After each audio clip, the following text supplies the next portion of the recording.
Personally, I am a huge fan of Rosé's music, and she is really talented and embraces such a unique voice and sense of work. Additionally, she puts her own touch into her music, which makes it one of a kind and sets her apart from her fellow counterparts in the field. It's weird how a lot of you are naming Rosé as one of the most popular K-idols worldwide, especially in the Western world, due to AP's success and all of the records she broke with it.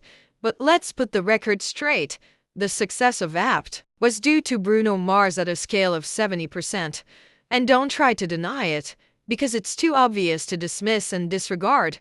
Her streams were low, and even now, Toxic Till the End didn't do as well. But still, let's not ignore her hard work. And on top of that, her album sold 70,000 units compared to more than 400,000 for her past album, which is drastically different and lower. But let's just get to the quality of the album. I was personally not a fan of the songs. Taylor Swift 2.0. And, by the way, why do I feel like Ross just wanted to use the media attention of the alleged relationship for this? It's also embarrassing how y'all are trying so hard to find who the guy is. It's just so dumb how some blinks and number ones are jumping on every opportunity concerning who the guy is. At first, it's even concerning at some rate how y'all bullied Jason Choi just because of a skate. It's just, in my opinion, unnecessary for Ross to bring up a relationship knowing how toxic and immature a lot of her fans are. Who told you her ex-partner ended their relationship because of her? Or is it always Ross who is the victim? Grow up, y'all. It's crazy how some monsties are making the Ahyeon situation seem so complicated and confusing when it's not. It is just another day of another girl not having it with constructive criticism. But I will be honest, some people really took the word criticism seriously and took it as a chance to throw their outdated divorce papers at her because obviously their life is too boring to talk about. But let's be objective. It's not satisfying to see that Ahyeon is just not understanding the basics of why she is being told to get her hands and unnecessary popping out of a group performance because she is not Boa. Let's be real and transparent here. She is a kid, and she needs time to adjust. No need to hate on her. But what's really sickening and disturbing here is that she seems not to give a damn about anything. She doesn't even try. It's either 100% or nothing. And that's not a hard-working idol. That's just someone who doesn't have an idea of what she is doing. A lost being who I think won't survive in K-pop if she continues doing so. Don't hate on her.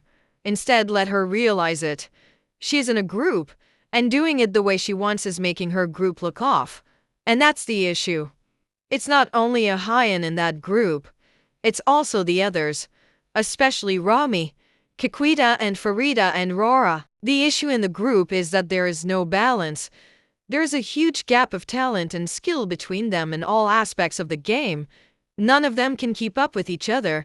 Every single one of them dances the way that they want. Rora dances really smoothly and slowly, which doesn't match Rami, who also became an Ahyeon too, with unnecessary stage presence and popping. Same for the others. And the biggest twist is that they are just too different when it comes to skills and competencies. How can you keep up with someone who always gives her life like rent is due on performances when you prefer to be calmly wise during your shows? That's understandable. And even YG doesn't help with it. Giving them songs that only fit Asa, Ruka and Ahyeon, that's also a reason. They need to understand that many of them don't really fit the YG swag concept and they need to adjust it.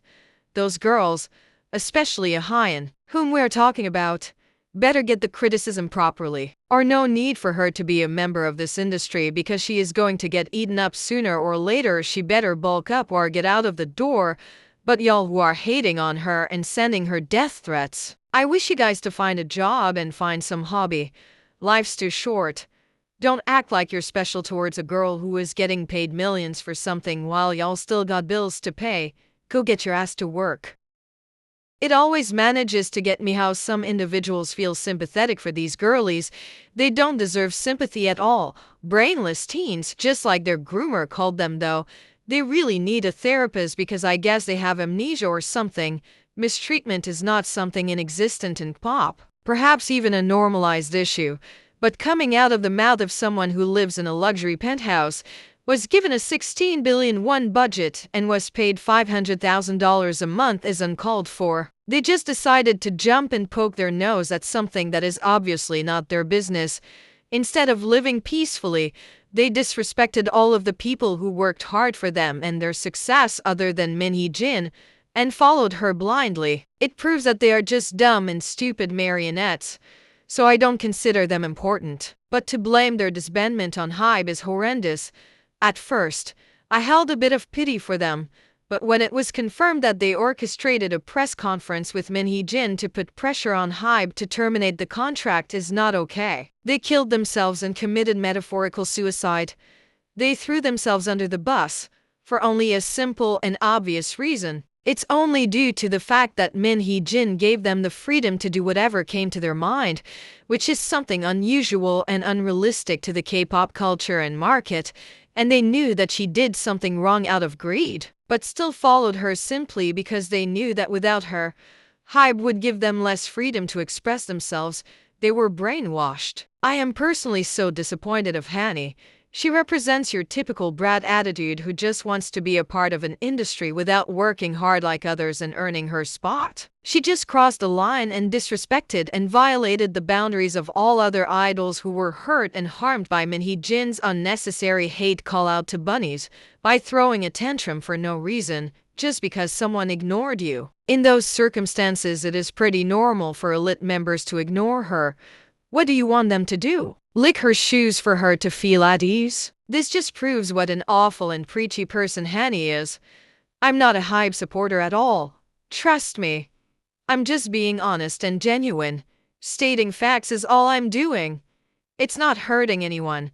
So if you feel offended in any way, know that these are opinions I have and that I decided to share on the internet. If some childish bunnies feel targeted by my comments, don't be on the internet.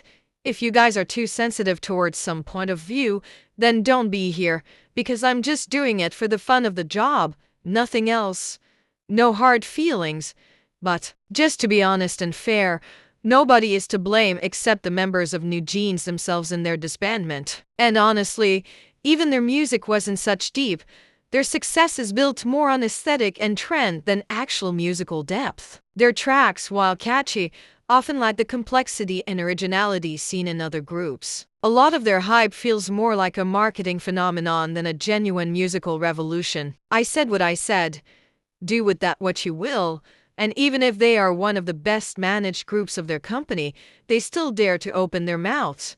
How about Fromis 9, who were really mistreated?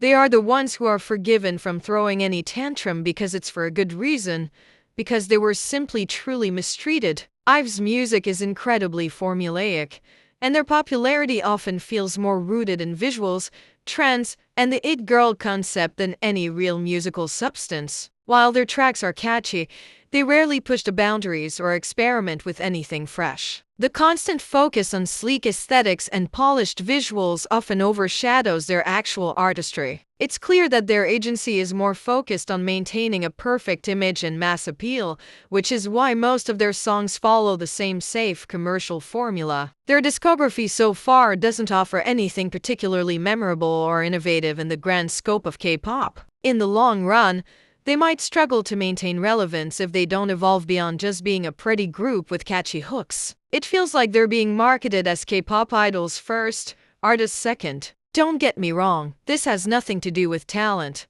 But most people who give opinions on the group mostly just because they serve visuals more than any other asset, and that's in my opinion due to a lack of relevance and moderation in the group's music. Their discography is very messy for sure, and that is proven in their label regression since Ahyeon era. Baddie marked their slow downfall.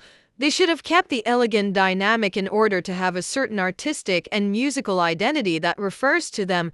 Instead, they preferred messing with whatever concept. The only songs that match their style are the ones written by Wonyoung period.